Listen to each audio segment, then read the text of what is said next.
Good morning, everyone. Thank you for joining us today for our webinar on regional engagements for long-term reform of First Nations Child and Family Services. My name is Tracy Lavin. I work with the Our Children Our Way Society, and I've also been working very closely with the National Children's Chiefs Commission over the last several months. Before we jump in, I'm going to pass it over to Cookbee Henderson to open us up in a good way.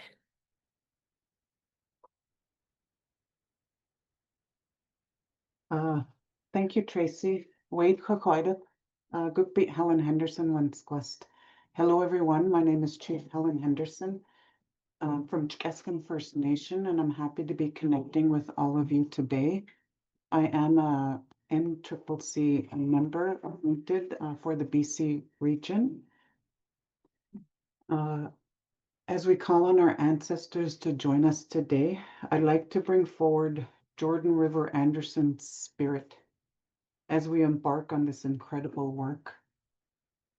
Jordan would have celebrated his 26th birthday on October 22nd. The foundational shifts are starting,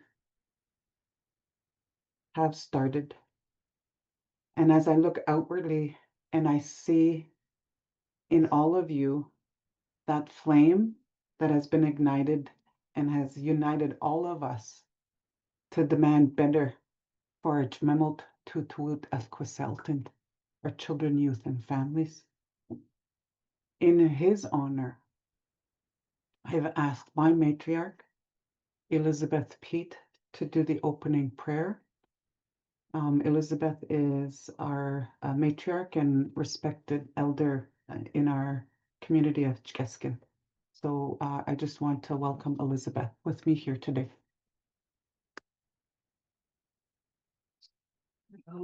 Yeah, you can just come forward a little bit.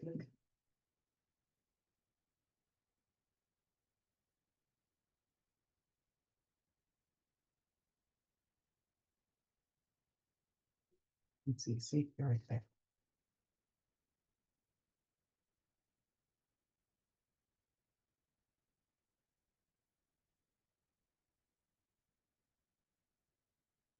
I offer a prayer that's been passed down to us from one of the elders of this club. This is a prayer for children. Ma gwantich tgendik smamod the gwekt as that was cockneams mystic sweat. I will say a prayer for the children who cry and no one hears. The smamod the kite the dade as ma the dade ma at the dichwas for the children who wake up hungry and go to bed hungry. Mas mamod de plebstum as each de pleb for the children who are missing and for those who are lost. Quiosamas de smamod de knikos jut that but shelton yuhomindum for the children who suffer alone because they have no one who cares. Smamod a duck whois dem dick sweat for the children that no one loves. But one kun was the Anna dick smamod. I will pray for these children. You cook stem why don't go session juk.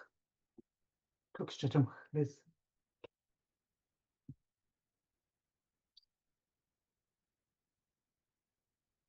Thank you, Tracy.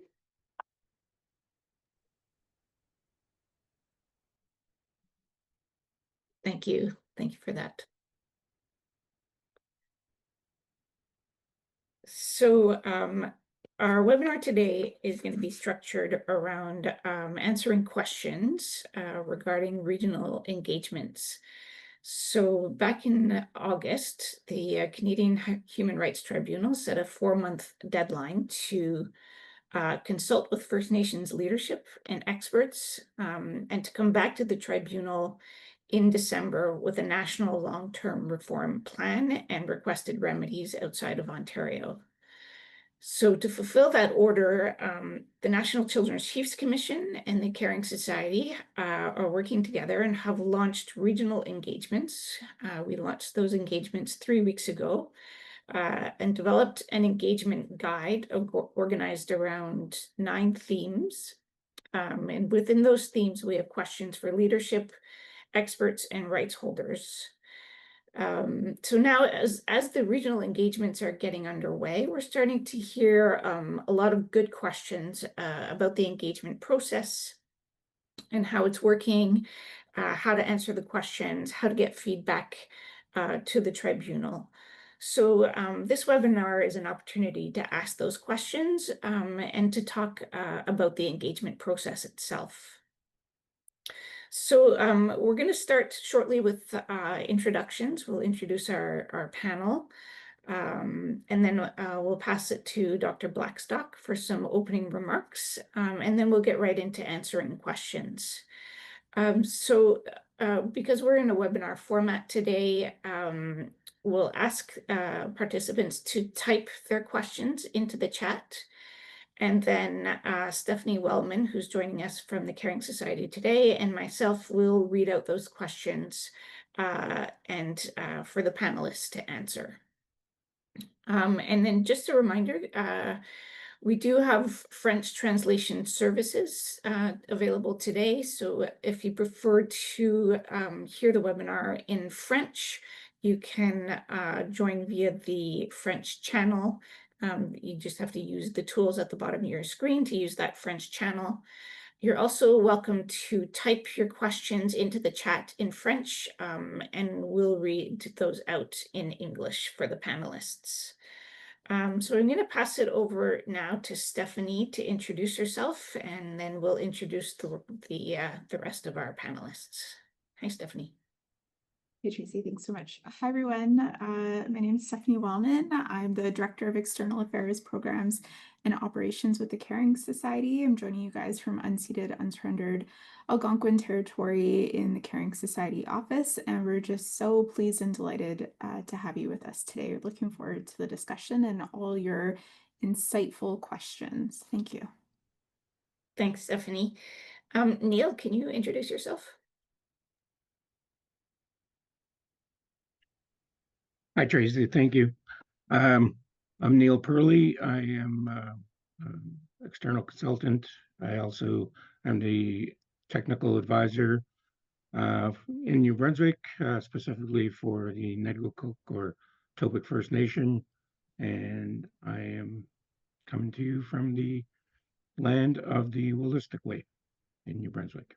Thank you. Thanks, Neil. And Richard? Wale Kiskegem Setwin Nino Television Richard Gray Listigo Jilno, I'm said Nogama. So Richard Gray, I'm another NCC technical advisor. I'm from Listigage First Nation. I'm also the manager of social services for an organization, First Nations organization called the First Nations of Quebec and Labrador Health and Social Services Commission. So it's wonderful to be here with you. Thanks, Richard. And Dr. Blackstock, if you want to introduce yourself, and then you can go straight into your opening remarks. So hello, everyone. A very good afternoon. Thank you for the prayer. My name is Cindy Blackstock. I'm Gitsan, and I'm really honored to be the Executive Director of the Caring Society and to be a part of this process. I begin with a disclosure. The Caring Society is one of the parties along with the AFN that is a co-complainant, that meaning we have full participatory rights before the tribunal, and we will be making the legal submission at the end of the day. This plan will have to go in under the Caring Society and/or AFN. So just so that everyone is aware. Now I want to get into kind of some tools, because by now you've got the engagement guide, and I want to thank our translator today and everyone at the Commission and the NCCC for collaborating with us to make sure everything is available in French and in English to maximize participation. There are videos that I've done along with Stephanie, and they're really about how do you get started. So if you're on a theme and you think, oh, you know, I see the questions there, but where are the information sources? How can I find that out? There are a series of videos that are posted on the NCCC website. You're going to find that there's a couple missing, but they're coming very soon. Second is there's information sheets summarizing all the legal rulings. Keep in mind that what this is about ending Canada's discrimination and ensuring it never happens again. So advice that's tailored to what Canada needs to do to address the discrimination is really what we're going to have to put in that plan. Appreciate that there's broader issues, but that's the material question is how to stop Canada's discrimination. You have your NCCC commissioners and their experts in all the regions. You can find more information about who these people are and how to contact them on the National Children's Chiefs website. And then you have the Caring Society. We're a small team, but we like to think that we punch above our weight, and Stephanie Wellman on this call is someone who's assisting me. Next slide, please. So one of the models that we've seen, I've had the honor of going across the country and really seeing some of these engagements happen. And keep in mind, this is happening without any money. Canada is refusing to support anybody in this process, but we're all doing what we normally do for our kids, and that is get together and do it anyway. So New Brunswick was doing just that, and I thought I'd just share their process with you with their permission. So that you, if you're unsure about how to arrange the engagement in your session, here's an example. So what they did is the First Nations Child and Family Service experts gathered together and they went through the themes and drafted some responses.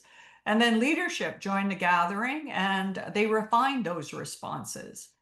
And then what they did to test them to see whether they were actually things the tribunal could order, whether or not they were in alignment with the AFN resolutions, whether there was evidence, because the tribunal says we need evidence, whether that was there, or whether this was something that was impacting everybody across the country, or maybe it was just unique to New Brunswick. And some other suggestions. They created a mock panel. There was a lawyer on there and someone who's very, very familiar with the CHRT, that being me in this case, but it could be others, like your NCCC member, to just for them to present the issues and then for this mock panel to respond. So, and then they're going to go about finalizing those responses for leadership and others. So those are kind of my introductory remarks. Is if you're here because you're not sure where to go, here are a bunch of tools to help you on that path. Thank you very much, Tracy.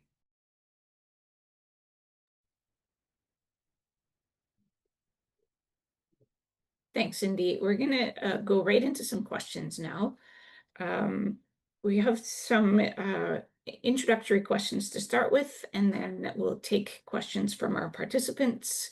And again, if you have questions that you want to put to the panel, you can type them into the chat, and Stephanie and I will be monitoring the chat and we'll read those out for our panelists. So I'm going to start with a question for Richard. And Richard, can you just tell us briefly, what are the regional engagements about?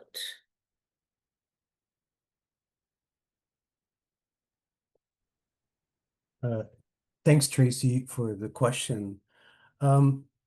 Most First Nations know that this is not something unfamiliar to us in terms of doing regional engagements. As you know, the CHRT complaint was filed in 2007 and the merits decision happened in 2016 regarding Canada's discrimination. And there's been many legal proceedings that have happened since then. The tribunal is essentially asking the AFN in Canada to develop a plan to fully end Canada's discrimination in child and family services. And Jordan's principle is to be dealt with separately. But basically, the tribunal is asking the plan to be informed by First Nations rights holders, experts, and leaders. And first and foremost, that's why this engagement these engagements are so critical. It's also another great opportunity for regions to reflect on and remind themselves about what they said were the strengths and weaknesses of the rejected final settlement agreement, and to really focus on what's important and to be included in this national plan. So I'll leave it at that, Tracy. Thank you. Thanks, Richard. I'll ask this one of Neil. Neil, what parameters for engagement has the tribunal set? Hi, Tracy. Thank you. I know there's a slide that we have available, and I guess one of the things to remember is when, as Richard had indicated, when the final settlement agreement was rejected, one of the things that the First Nations in Assembly had issues with is that there was not a lot of consultation done with people on the ground that actually deliver the services. And a lot of the stuff was done in, say, closed doors without a lot of input. So one of the things that the tribunal made clear was that if they were going to have a long-term reform, they wanted the remedies in there to have regional and local First Nation perspectives. They wanted to make sure that everyone had a say. So what the regional engagements have to incorporate, they must look at that any long-term reform plan has to be sustainable for not only this generation but for future generations. It has to be, and this is key, there has to be some evidence-based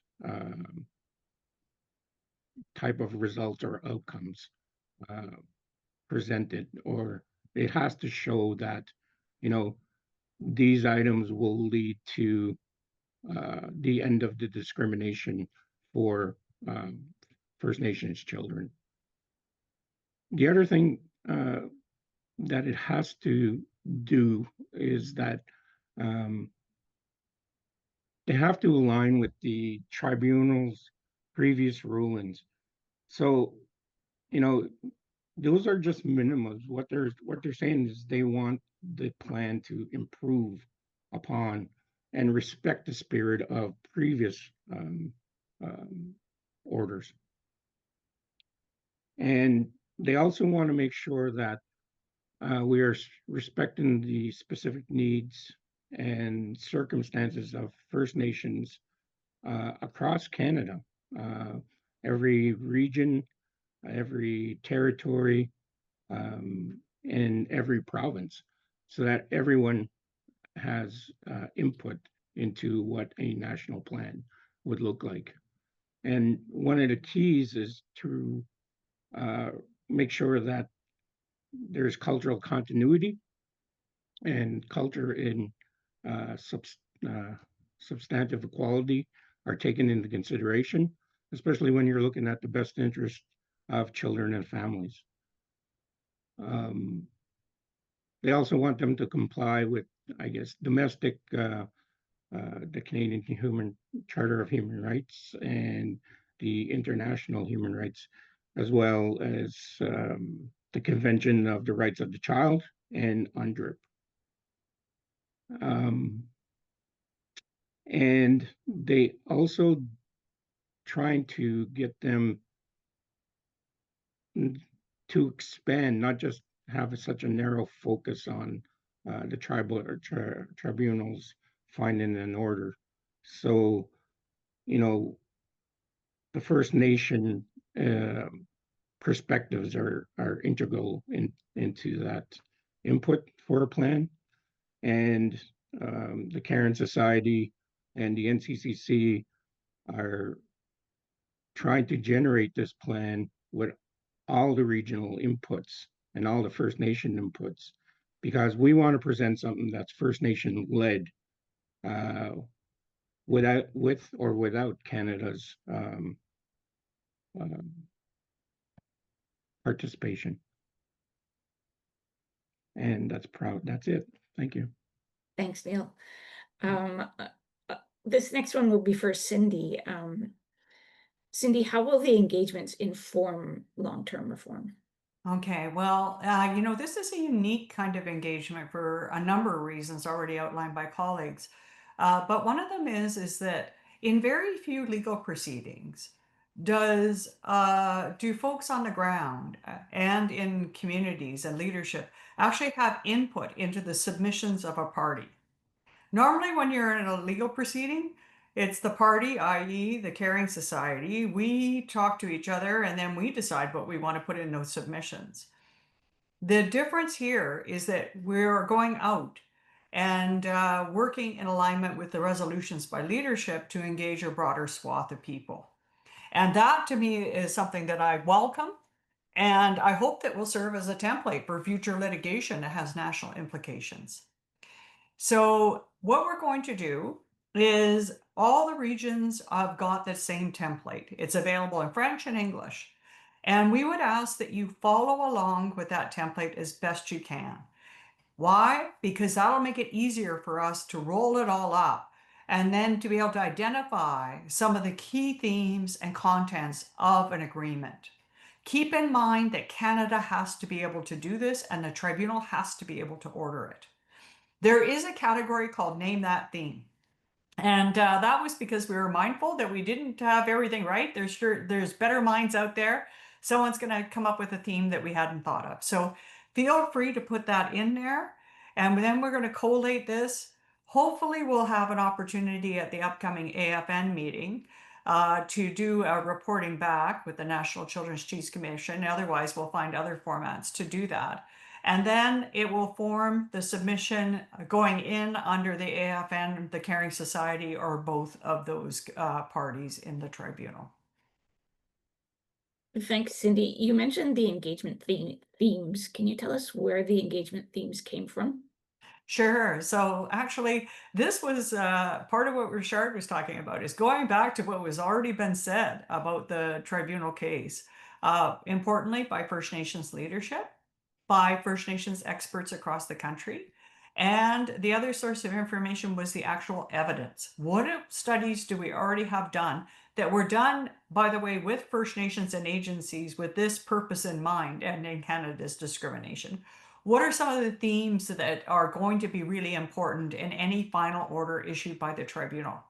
That was done in collaboration with the National Children's Chiefs Commission and the Caring Society, with some consultation with AFN. So that's where the themes are derived from. Thanks, Cindy. And then another question for Richard. Will there be other engagement opportunities? Hi, Tracy. Thanks for the question. Well, of course, absolutely. The short answer is yes, of course. Despite the current timelines being very tight to meet the tribunal's December 20th deadline, for sure, we can expect more conversation and dialogue to occur. I just want to remind everybody about the chiefs saying that the chiefs in Assembly were very clear that they expect any further engagements align with their resolution 6020, AFN resolution 6024, where they called on Canada to fulfill its obligations to consult with First Nations on any long-term reform approaches in a manner that's consistent with the honor of the Crown, and that the chiefs in Assembly through this resolution also directed that the AFN executive provide First Nations at least 90 days to review any agreement in both official languages with all appendices before any voting happens. So you can, with this direction by the chiefs in Assembly, you can certainly expect that there will be more dialogue and conversation to happen. I'll leave it at that. Okay, thanks, Richard. We're going to go now to the questions that are coming in via the chat, and I'll ask Stephanie to read out one of the questions for the panelists to answer. Great, thanks, Tracy. So Cindy, this question is for you. A question came in about a surplus in prevention and being told from Indigenous Services that a surplus in prevention funding can't go towards renovations. Is there anything in the tribunal orders that has limitations on that, and any ideas for a future vision of what should be included for long-term reform for supporting home renovations? Well, first of all, you're not alone. There are a number of agencies and First Nations running surpluses for various reasons. One is sometimes it's lack of capacity, sometimes it's lack of access to a workforce. Sometimes it's that there's not the predictability in the funding, so people don't want to start off a program. I would recommend to everybody on this call that you think about a funding plan for those funds. Otherwise, the government will argue that there is sufficient funding and no one's spending it. Another issue was COVID-19, where people were unable to deliver programs and therefore surpluses have built up.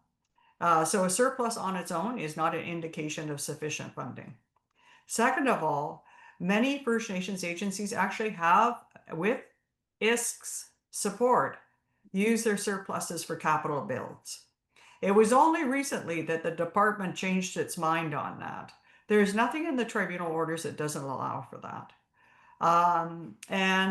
So that's something to be aware of. The second is there is a capital order, and that capital order is at actual cost for capital. It's CHRT 41. We saw that one of the critiques of the Ontario on the final settlement agreement was that Canada was capping capital. So my recommendation to everybody on this call is if you have a capital need, get on it. Put in a submission. We certainly are recommending at the Caring Society that the capital be funded at actuals because we don't have enough of a cost track record to actually predict what it would cost in the future. So get on those provisions. You're going to find a lot of resources on CHRT 41 and on capital on our website. And Stephanie will put in our website address in the chat. Thanks, Cindy. I might just add a little bit to Cindy's answer. I think this question was specific to BC, and we have been told by ISK Regional in BC that surplus funds can be used for minor capital projects. So if there's a way of sort of repackaging your project so it would fit under minor capital, that might be the quickest way to get the funding to flow. And then, of course, as Cindy said, there is the CHRT 41 process as well. The next question, it was typed in French, so my apologies if I'm not getting it exactly right. And I'll target this one at Richard, but this is a question about how to support kids who don't yet have their status, and potentially they haven't gotten their status. One of their parents has died and is unable to sign the paperwork. The other parent is absent. There's a family member looking after the children, but ISK is requiring a parental signature to get the status process moving. Richard, do you have any comments on how to support families in those situations? Sure, I could take this on. Would you like me to respond in French or in English? I think you have to respond in English so that the French can be on the other channel. Okay, it's a very good question, Guy, and I hope you're doing well. It's a preoccupation that many child and family services agencies and communities themselves have raised regarding total population of community members, which include non-First Nations members and those that have lost their status according to this archaic Indian band registry system that's been put in place. And it's a huge preoccupation in the Child and Family Services program as well, because of the way the program is funded. Um, when ISK is looking at, for example, funding for the prevention program, they look at total population of First Nations community, but they're not including those who don't have status. So for me, it's a problem area, because what could potentially end up happening if we're looking at individuals who don't have status, or families that are blended, where you have those that have status and those who do not, the community is faced with a question of, well, how do they resource with their limited resources they have? Do they feel obligated to provide those individuals with services? And I can assure you that in most cases, most First Nations communities do offer them the services nonetheless. It could become a problematic area in, I think, youth protection, where there are placements that have to be made. ISK is very rigorous in terms of them making sure that the individuals are status before they provide reimbursement, and they usually do this in their compliance review. And they also ask communities to confirm this in reporting as well. So it's a difficult issue, and often First Nations communities are left with speaking to provincial authorities about how could they collaborate together in terms of supporting these persons or these individuals who don't have status. So there's no clear-cut answer here in this kind of scenarios that I talked about, but First Nations do have some discretion. But when it comes to protection services, for example, there is an expectation that the First Nations would have to reach out to provincial authorities to figure out how they could collaborate and give that family support. And I think that First Nations should be providing these services and billing the provinces for the services they received. And hopefully they could have an agreement to that effect that, respects that relationship about billing. I'll leave it at that, Tracy. I hope I answered the question. Thanks, Richard. So this question is for you, Cindy. So you mentioned earlier about being within the bounds of the tribunal order. So can you tell us why the focus is only on kids on reserve and not kids in urban settings?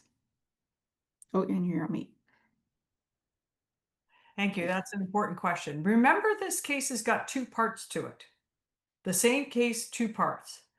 Jordan's principle. Jordan's principle applies to any First Nations child recognized by their nation, regardless of Indian Act status and regardless of residency. So there may be pathways to address some of the needs, and in fact, that's something we're really focused on, is making sure that the needs of children off reserve are eligible under Jordan's principle.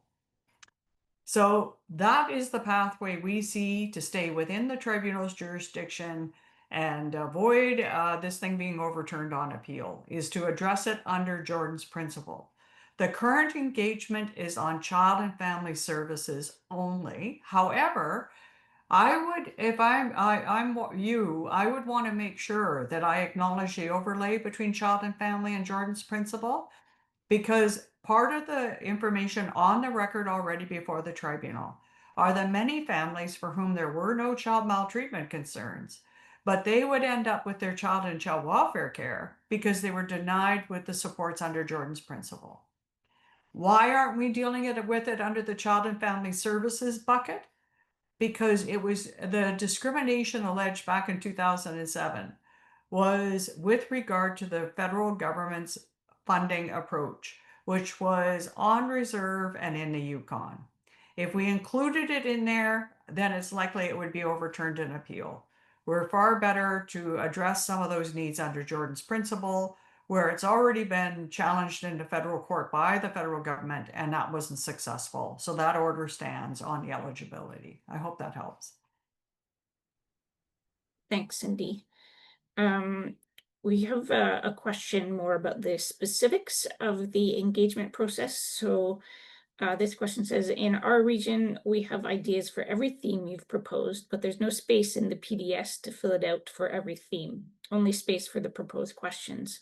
How do we get this feedback to you? I'll take that one.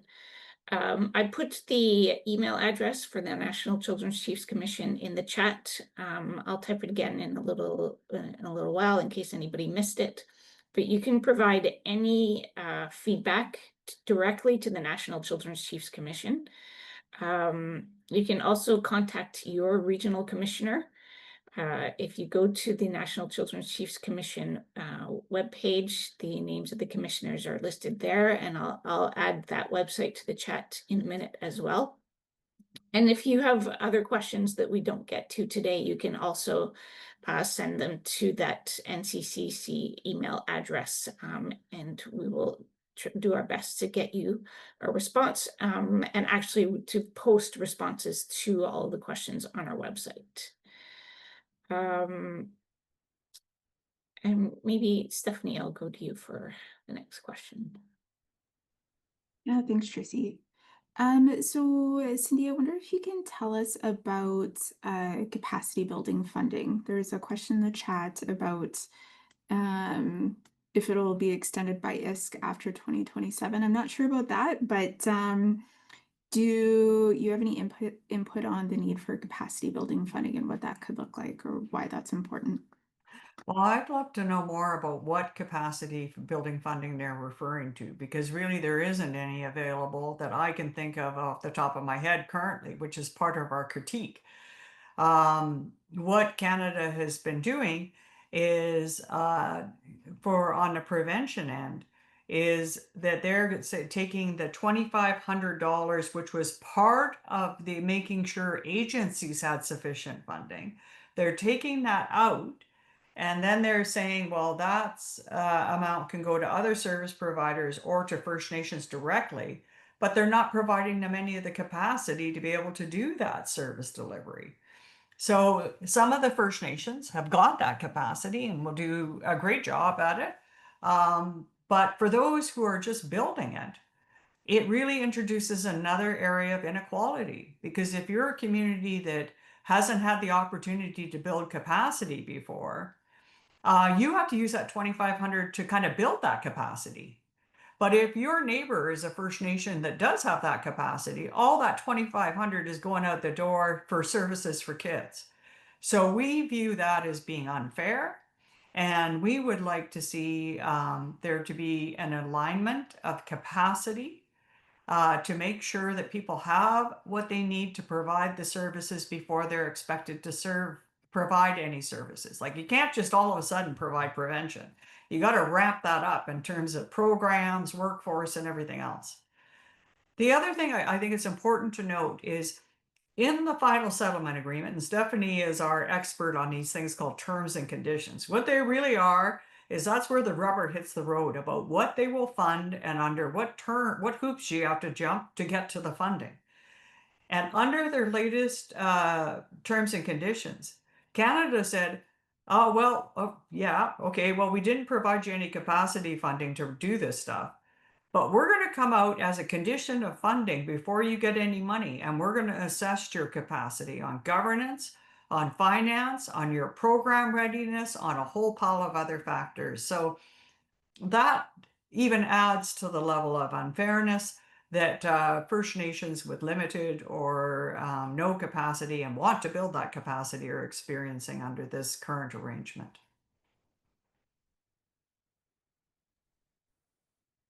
Thanks, Cindy.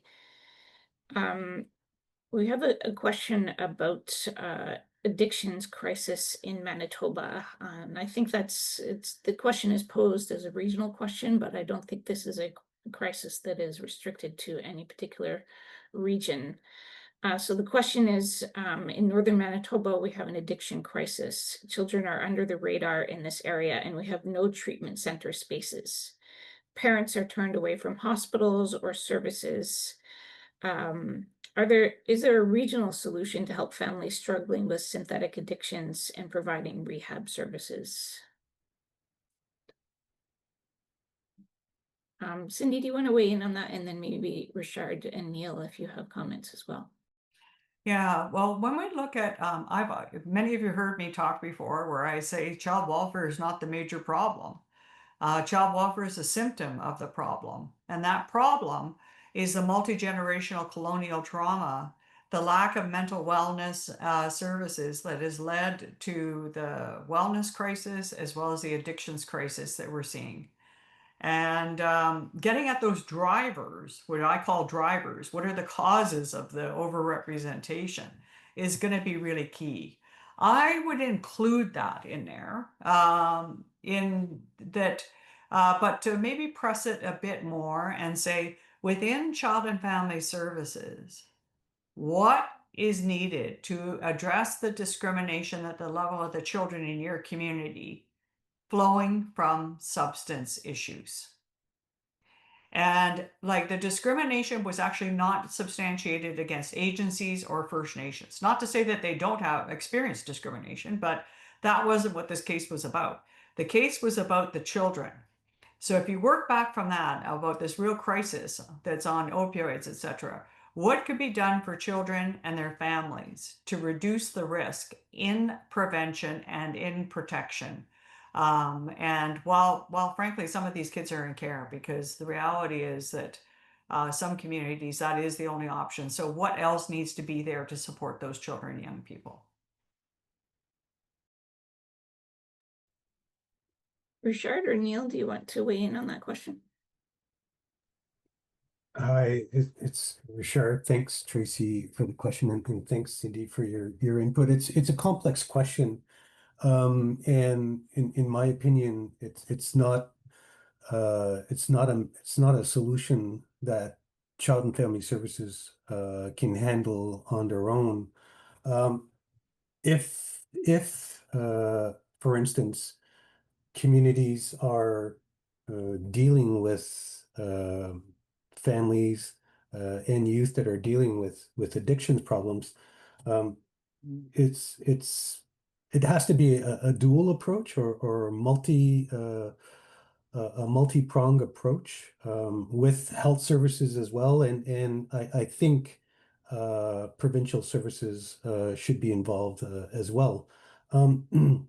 These issues are complex, and as Cindy had mentioned, they're multi-generational, they're systemic, and there's no magic solution either that comes forward. You have schools that are involved, you have community at large issues, extended families are involved as well, or could be part of the solution, and obviously, willingness of people who are experiencing the problem as well. So it's a multi-layered problem, but also a multi-layered solution. And there's no one magic solution. I know I'm not providing any new information here to the person asking this question, but I guess what I would underline as important here is that in any northern community or any First Nations community for that matter that's dealing with these kinds of issues, I think these are important issues to document and highlight these kinds of difficulties, because when we talk about developing a national plan, we have to highlight these challenges and difficulties that First Nations communities are experiencing. I know, for instance, that street gangs are infiltrating a lot of First Nations communities today. And if First Nations communities don't have their own policing services, for instance, good luck trying to get rid of these organized crime that exists. And they call it organized crime because they are organized. And with communities that have lack of resources, have lack of services to be able to deal with families that are dealing with these kinds of issues, sexual exploitation, violence, the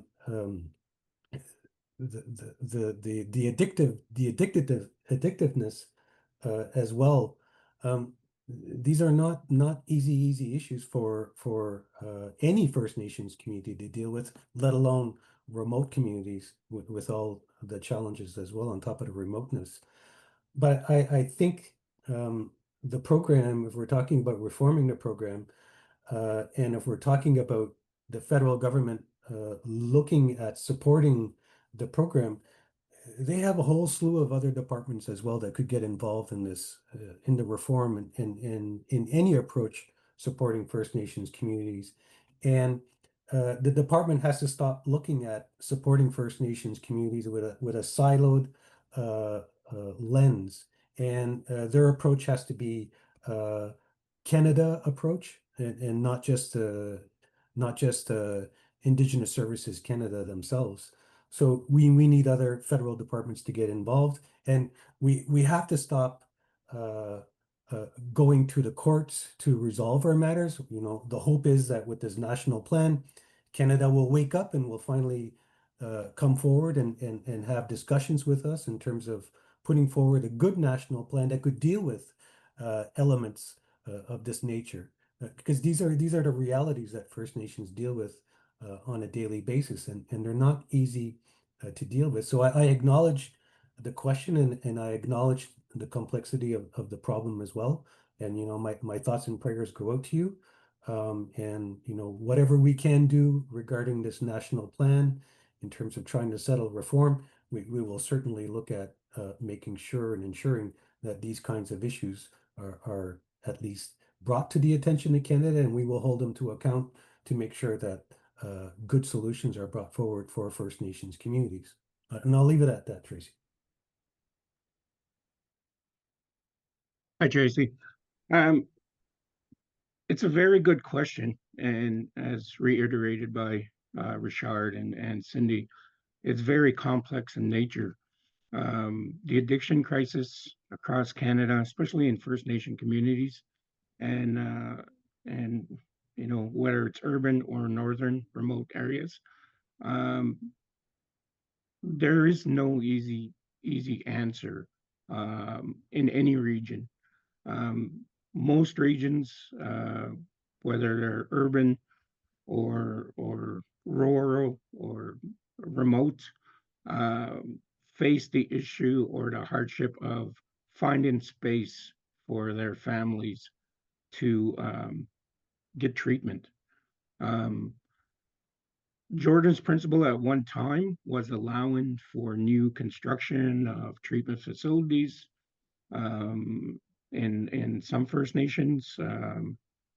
Uh, However, you know, with the recent unilateral decision process by Canada to basically slow down or stop the funds flowing under Jordan's principle, um, you know, it's become even more difficult. And you know, one of the things that you may look at, I know uh, it may be hard to get new construction under CHRT 41. The, the policies and procedures do create hardship on First Nations to get those capital facilities. Something that probably should only take a couple of years can take 4 to 5 years. So, you know,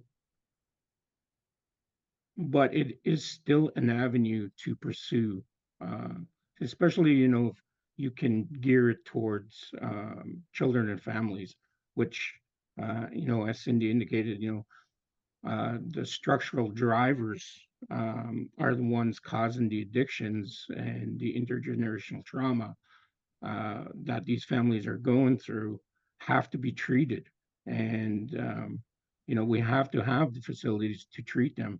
And I think if we do it across the country and show that every region is having difficulties with this particular subject or this symptom, then you know maybe Canada will wake up and say, okay, this is one of the areas that we have to um, mark as a priority for First Nations in order for them to heal properly. And that's what we're looking at when we look at a national plan, is the well-being of our children and families, and addressing the structural drivers and actually getting and treating the symptoms and the trauma that comes with that. And that's all I have, Tracy. Thanks, One Neil. quick thing to put in the chat is that where you could go with this is Canada has what they call stacking provisions. And they will say, well, gee, you're spending that money on parental addictions. That's outside of the authority, so we can't reimburse you for that. I think one of the recommendations that would be very useful from the regions is to open that up so there can be cross-sectoral collaboration on addictions issues, such as with the health, with law enforcement, etc., so that you have and you're enabled to do a more holistic approach. So that's an idea to think about. That's great. Thanks, everyone. So, Cindy, maybe we can come back. So one of the questions, we've gotten a few questions about Jordan's principle. So I wonder if you can tell us a little bit about the overlap with Jordan's principle, and some of the questions in the chat are about challenges with accessing Jordan's principle, delays, denials, referral letters. So maybe you can give us some insight, and I'll pop in the chat some of the legal avenues that are available to people. Yeah, what I want to say about the tribunal's orders is they're legal orders. The tools are there for us to address a lot of the backpedaling from the federal government. What the federal government has done is they've lost the vast majority of their legal challenges under Jordan's principle. So we now have a climate under the law. Canada is supposed to make sure that First Nations children recognized by their nation are eligible for Jordan's principle, on or off reserve. Doesn't matter if their status. That's a legal order. We also have legal orders that Canada needs to ensure that it meets the needs of children as recommended by professionals, and that's the folks who are caring for them. It's not a free-for-all, so you got to have a professional letter or letter from an elder or an expert. And they need to do that within 48 hours at a maximum. That's already a legal order. On a group request, they have to also be substantiated by these letters, but not a letter on every single child, which is what they're doing now. So there's all kinds of good legal orders already on the books. What Canada's doing, in my view, is they're flooding the whole country with noncompliance. And tragically, they're really not paying attention to the harms to children. And so they're airdropping these bulletins from up in the sky and saying, you can no longer do this, no longer do this, and hoping that no one takes them to court. I really feel that we need to take those tools, those legal tools we already have, and enforce them in federal court. So we've actually done a webinar, and thank you, Stephanie, for putting in the information sheet on exactly this topic. If you want to do a legal challenge, you can reach out to us and we can see if our lawyers could assist you. I want to put a shout out to our lawyers, Sarah Clark and David Taylor. I was talking to David recently, and he estimates that he's donated over 2,000 hours to First Nations kids. So, and also to the other lawyers on this file who have done incredible work for free, right? They didn't have to do this. They could have taken on other cases. But they're doing it because they believe in our kids. And I just really am grateful for that. And David, speaking of him, he's actually helped 2 families take cases forward that address some of this non-compliance in this bulletin. One of them is the Cully case, so look for that in federal court. We also have an information sheet on that Stephanie will put in the chat. And when that one, Canada was actually saying, oh, we don't need to do this because, we can use the charter where we have broader discretion to say no. Well, the federal court said, none of that nonsense. You can't use the charter to undermine legal orders. So thankfully, that child is going to probably get what they need. And the other one is the Paulus case. And that's where you have a grandma to the person with mold remediation, a grandma with 2 girls who the pediatrician says the mold needs to go in the house because these girls have severe asthma And no amount of medication is going to help keep them safe if the mold is still there. And so this goes into Jordan's principle. They deny it because they say they don't cover renovations. There's no legal order that says that, by the way. And then they update their denial to say, well, it's this charter argument called the ameliorative process or ameliorative programs. If you see that, that's that charter argument they're trying to do. She went to federal court with David's assistance pro bono. The federal court said, Canada, that doesn't make any sense at all. You have to go back, look at the needs of the child, look at their best interests, look at their culture, and you got to determine this case on the basis of those factors. Canada then appealed that to the Federal Court of Appeal, which is one level below the Supreme Court, for those of you who may not have know a lot about the federal court system. So it's way up there in terms of precedent. That has been argued, and we're waiting for the decision. So everybody should watch that, because Canada is trying to attack those orders using these individual cases. And we need to defend those orders, because defending those orders is defending our kids. Thank you, Cindy. We have run out of time, and thank you for mentioning the lawyers, Cindy, who've done amazing work with essentially no payment, not even essentially no payment, no payment. And speaking of the lawyers, we're making them a little bit nervous. So just to be clear, nobody on this webinar is providing any legal advice. All of this information that we're sharing is based on expertise in child and family service delivery, not on legal expertise.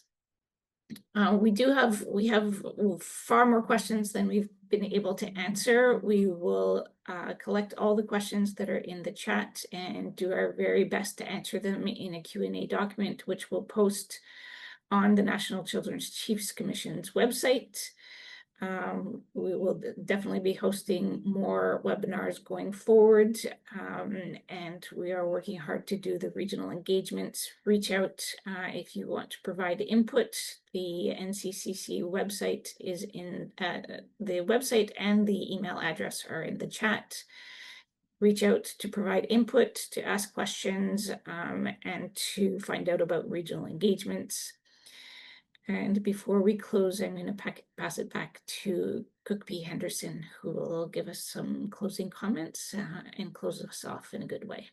Thank you, everyone. Thank you so much for joining us today. And thanks to the panelists and Stephanie for joining us.